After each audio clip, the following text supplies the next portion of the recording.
Many people think that Three Billboards Outside Ebbing, Missouri, which was what we were about to talk about, is going to win the Best Picture. I think it's not sealed yet, but I think it's very fine. So it's the new film by Martin McDonagh, who made In Bruges and Seven Psychopaths. I really, really liked In Bruges. I wasn't sold on Seven Psychopaths, but here I think everything comes together rather brilliantly. So the story is basically a kind of almost like a magical realist parable with heaven and hell, damnation, redemption, the usual Martin McDonagh thing about blisteringly foul-mouthed dialogue. If you've seen the trailer, or the Red Band trailer as it's called, which is a fantastically sweary trailer.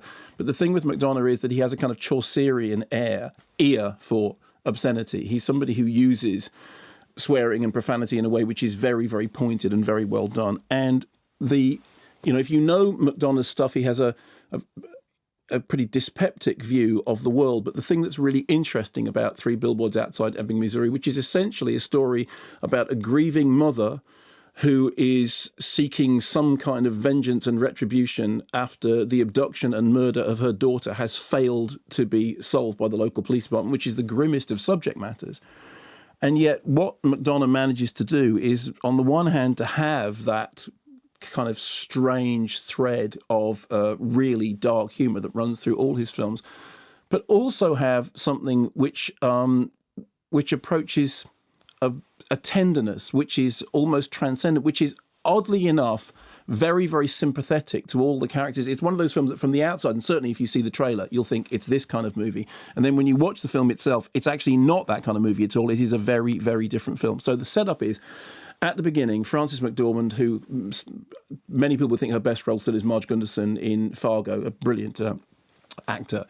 She plays Mildred, who is the grieving mother of a young woman who has been abducted and killed. And she's driving along the road and she sees these three derelict billboards.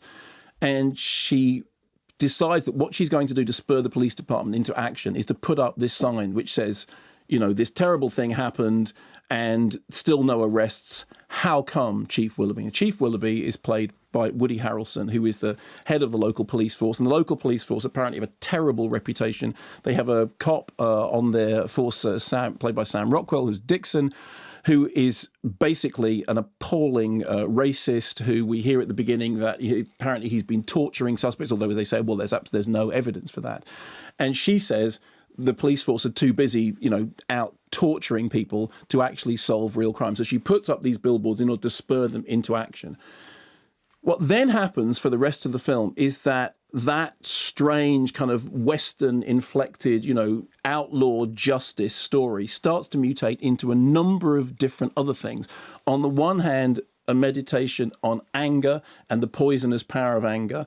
On the other hand, a story about a broken society, a society that is fractured along class and race lines.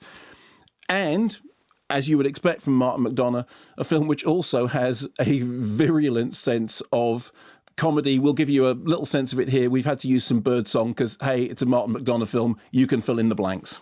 You get over here. No, you get over here. All right. What? Go, Dixon! What? You do not allow a member of the public to call you a in the station house. That's what I'm doing. I'm taking care of it in my own way, actually. Now get out of Mrs. Hayes, have a seat. What is it I can do for you today? Where's Denise Watson? Denise Watson's in the clank. On what charge? Possession. Of what? 2 marijuana cigarettes. Big ones. When's the bail hearing? I asked the judge not to give her bail on account of her previous marijuana violations, and the judge said, sure.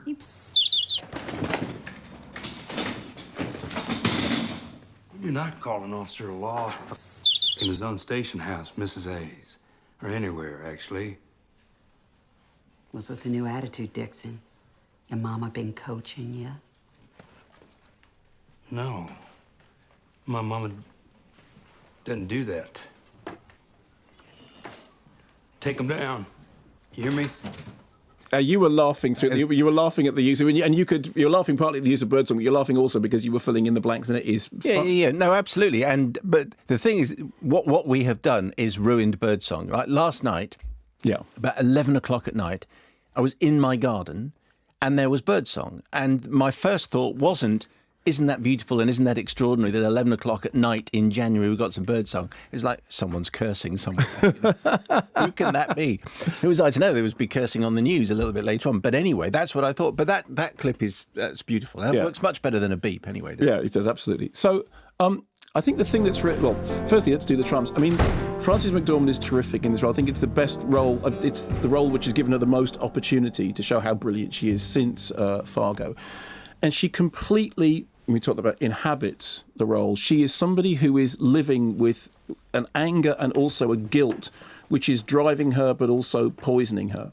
And you see right from the very, very beginning, I've talked a lot earlier on about the way in which I love it when an actor tells you something that's happening without speaking the words, act it, don't say it. And there's a scene very, very early on in which she drives past the billboards and she stops and she looks at the billboards and then she starts chewing her thumbnail and then her hand just gently strokes the underside of her chin and she looks up and she puts her... And in that scene, you know everything. You know everything you need to know.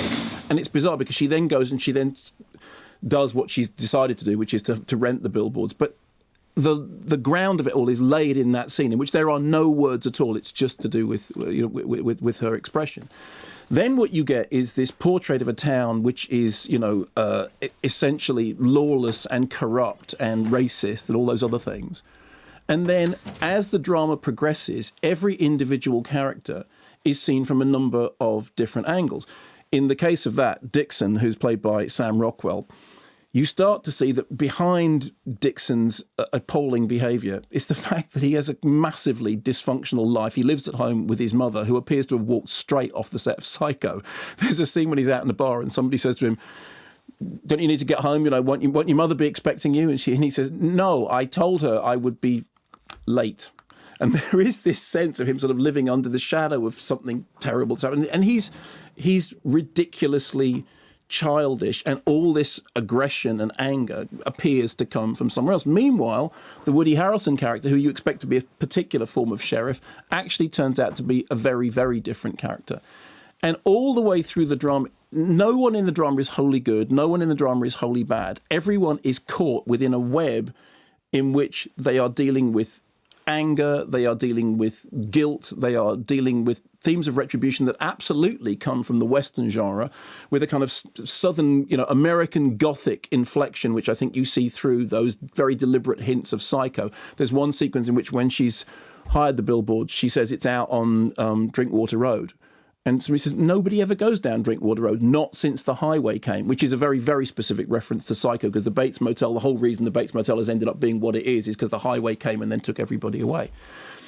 So you have all that going on. What you also have is moments in which is really, really funny, and you laugh in that way that you do with McDonough stuff, that you laugh and gasp at the same time because you can't quite believe that you're finding humour in this stuff. But more importantly, it's a tragicomedy in which the tragedy is every bit as, in fact, more powerful, stronger than the comic elements. I mean, it's a drama which has comedic elements in it.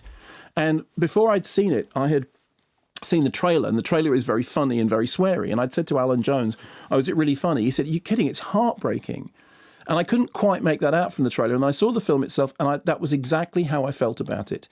It has, because of the performances and because of the way it's written and the way it's directed, it has the ability to go from being tragic to being comic very, very quickly. But it also leans very much on the side of tragedy and dealing with tragedy. And there are these lines that come up which you would expect from Martin McDonagh to be basically thrown aside as... somebody says anger begets greater anger. Somebody else says with love comes calm.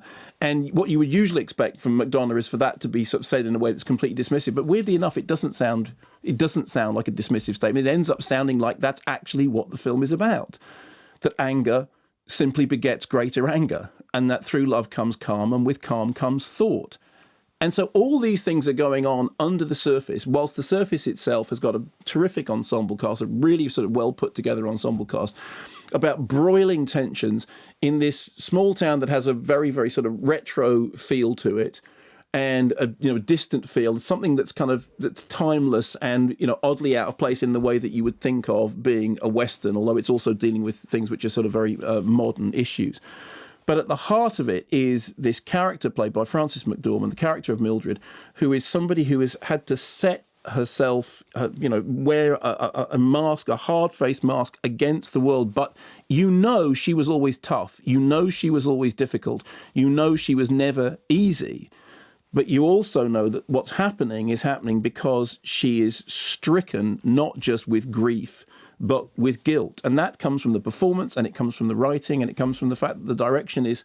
there's one fantastic sequence in which we see a particular scene playing out in one shot, which is kind of ostentatious and very, very well orchestrated. But for the most part, you don't look at it thinking about the direction, because the direction is kind of low key. It's not that it's not well directed, it's very well directed, but it's directed in a way which is unintrusive, which understands that it's the characters speaking for themselves. And it also has, right in the middle of it, the reading of a few letters that are read by Woody Harrelson's characters, that character that pretty much reduced me to tears. So I think the great triumph of it is that it is a tragicomedy which manages to be tragic.